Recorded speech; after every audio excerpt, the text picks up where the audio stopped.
Perkataan seseorang yang mengingkari keberadaan nasab itu bisa diterima dan juga bisa ditolak. Kapan bisa diterima dan kapan bisa ditolak?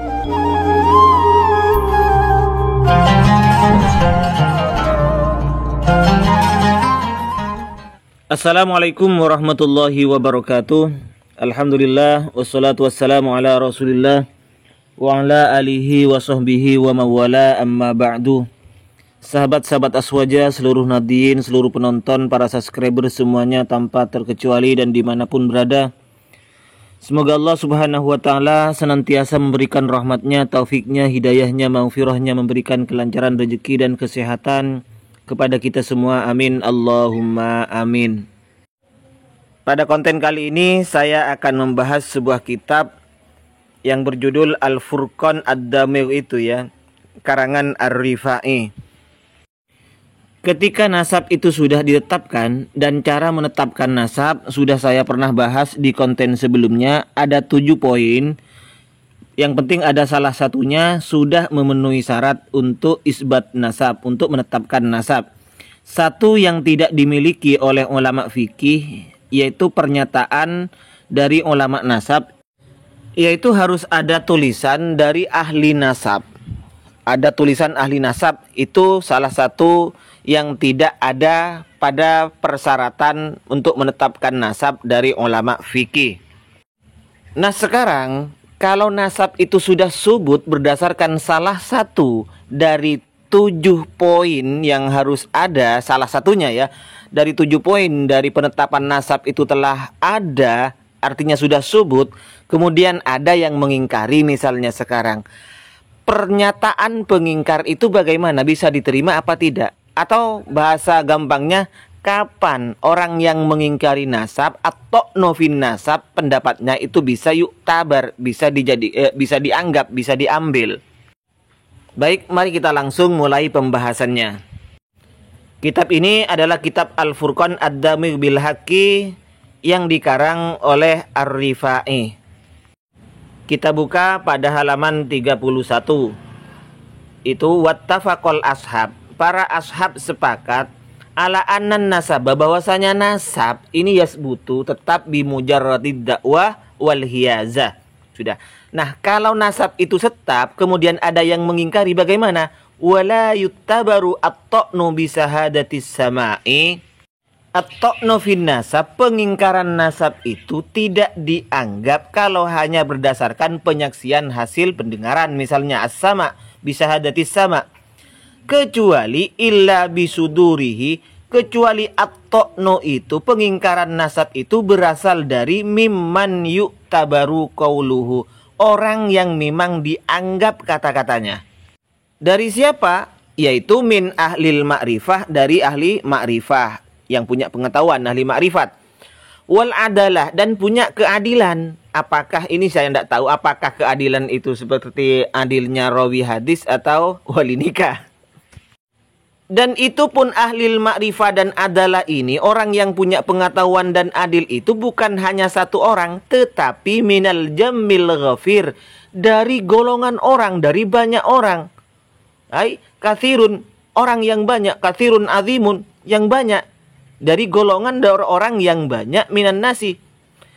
Al-balighina mablaghal istifadah, dan sudah mencapai derajat tersebar sudah, artinya sudah tersebar kabar dari orang-orang yang punya ahli ma'rifah dan adalah, tidak cukup satu orang, tadi harus al-jamul ghafir itu. Dan juga harus mencapai wa'adadat tawatur, harus mencapai adat hitungan yang mutawatir di dalam hadis itu. Apa mutawatir itu? Yaitu sesuatu golongan orang yang membicarakan itu yang tidak mungkin ittifaq atas kebohongan. Artinya orang yang berbicara itu, jamil ghafir itu, orang banyak yang sudah berbicara, masyhur itu, tersebar berita itu hitungannya adalah hitungan mutawatir. Yang mana mutawatir ini artinya tidak mungkin orang-orang itu sepakat bersekongkol berbohong. Serta ada tambahan syarat lagi untuk bisa diterima, ma'as salamati min asbabil adawati wat tanafusi. Harus selamat, tidak ada indikasi sebab-sebab terjadinya permusuhan. Api-api permusuhan di antara pengingkar nasab dan yang diingkari nasabnya itu. Wattanafusi, dan juga jauh selamat, tidak ada indikasi persaingan di antara mereka, para penyerang yang diserang itu dan yang diserang itu maksudnya. Wa illa, apabila tidak demikian, artinya yang pertama itu harus keluar suduruhu mimman yu'tabaru qauluhu. Nah, sekarang kalau keluar fasudurut to'ni itu, kalau munculnya pengingkaran nasab itu dari orang yang kata-katanya tidak dianggap, orangnya pun tidak dianggap misalnya. Juga au kana dzalikat to'nu, atau pengingkaran itu berdasarkan li asbabin, ada sebab-sebab hamilatin yang mendorong alaihi untuk mengingkari nasab tersebut. Iktadat hal jibillatul insaniyah, yang mana memang biasa keluar dari watak-watak manusia, kahasadin, kayak dengki, au munafasatin, atau memang ada persaingan di antara keduanya. Bisa jadi dengan saling mengungguli lah, begitu, saling mengungguli. Nah, ketika sudah ada sebab-sebab seperti itu, datangnya pengingkaran nasab itu dari orang yang tidak dianggap kata-katanya, atau tidak jamil wafir itu, tidak memenuhi syarat tersebut, atau karena ada sebab-sebab insaniyah, watak kemanusiaan, misalnya dengki atau apa yang disebutkan di atas itu, maka semuanya itu faghairu mu'tabar, tidak dianggap. Pengingkaran nasab itu tidak dianggap dan tidak berbahaya, serta juga tidak cacat, tidak bisa mencacat nasab itu. Kemudian wa qalla ay yakhluwa min dzalika ahadun fi asrin minal a'sari 'alal ghalibi siwa asrin nabiyyina wal mursalina was sahabatil mukarramin.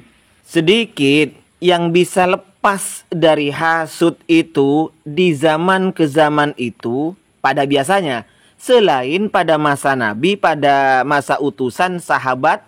Kenapa? Karena mereka dibebaskan dari hasad, dari hasud itu. Nah, sekarang bagaimana? Secara fikih, secara nasab, secara ulama fikih subut, tetap bahwa misalnya saya keturunan kerajaan Majapahit misalnya, tetap secara ulama nasab, secara ulama fikih. Kemudian ada yang mengingkari itu bukan keturunannya Raja Majapahit. Dan yang mengingkari ini bukan orang kaleng-kaleng, tapi sudah syahadatul udul, sudah adil. Bagaimana jika bertentangan antara syahadatul udul, penyaksian orang-orang adil, bertentangannya di sini bertentangan dengan syahadatul isbat, syahadah penetapan fi nasabin, dalam nasab. Lalu siapa yang dimenangkan? Kalau ada beberapa orang yang adil menyaksikan ini bukan keturunan Majapahit, kemudian syahadah isbat, penetapan fin nasab di dalam nasab itu juga mengatakan ini keturunan Majapahit. Yang mana yang harus didahulukan?